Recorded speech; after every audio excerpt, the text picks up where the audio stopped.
মসজিদের নাম আল্লাহর নাম আর নবীর কালেমা যদি সাথী হয়ে যায়, এত টাকা এত পয়সা সব যদি তুচ্ছ হয়, তাহলে আমার টাকা পয়সার তো দরকার নেই।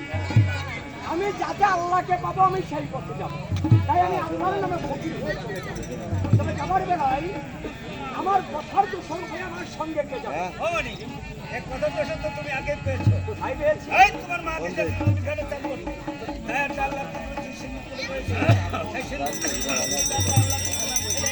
আমি আমারও কালো বেলা যাবার বেলা যাবে সঙ্গে এই তোমার কথার দোষণ হবে। আমার ছোট ভাই কালাচান যাবার বেলায় আমার কথার দোষর হয়ে যাবে। এ কথা বলেছে আমার পীর মুর্শিদ, যে মুর্শিদের হাতে হাত না দিলে আমি রাসূলকে পেতাম। যদি কেউ পীরের হাতে হাত দিয়ে বায়েত আমরা না হই, তাহলে রাসূলকে আমরা পাবো না, আর রাসূলকে যদি না পাই তাহলে আল্লাহকে পাবো। তাই আমার সেই মুর্শিদ বলেছে যাবার বেলায় তোমার ভাই কালাচাঁদকে ডেকে নিও। আচ্ছা, যাবার বেলায় আমি তাই ডেকে নেব। তাই আমার গাজী মুর্শিদের কথা মনের মধ্যে গেছে নি, ওই মন থেকে ধীরে ধীরে চললাম যেমন আপন বাড়িতে এসে দিল দর্শন।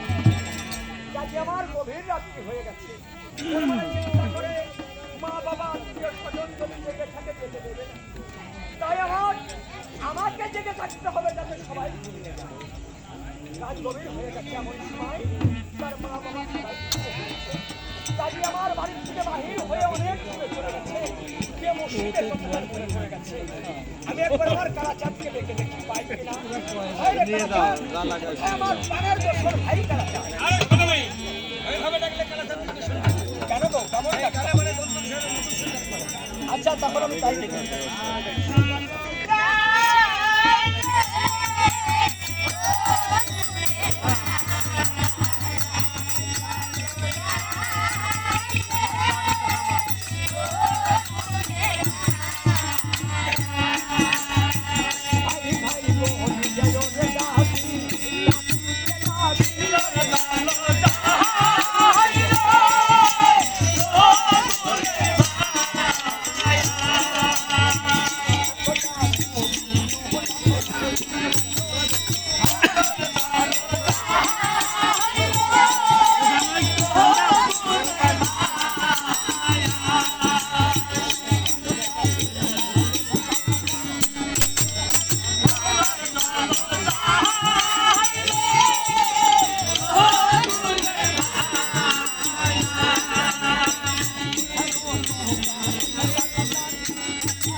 মুসলমান ভাই আছেন সব আসসালামু আলাইকুম।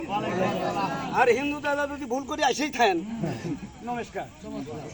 আর ছোট ছোট ভাই বেরাদা যারা আছেন তার প্রতি আন্তরিক স্নেহ এবং ভালোবাসা আমি আপন মনে করি। ও মা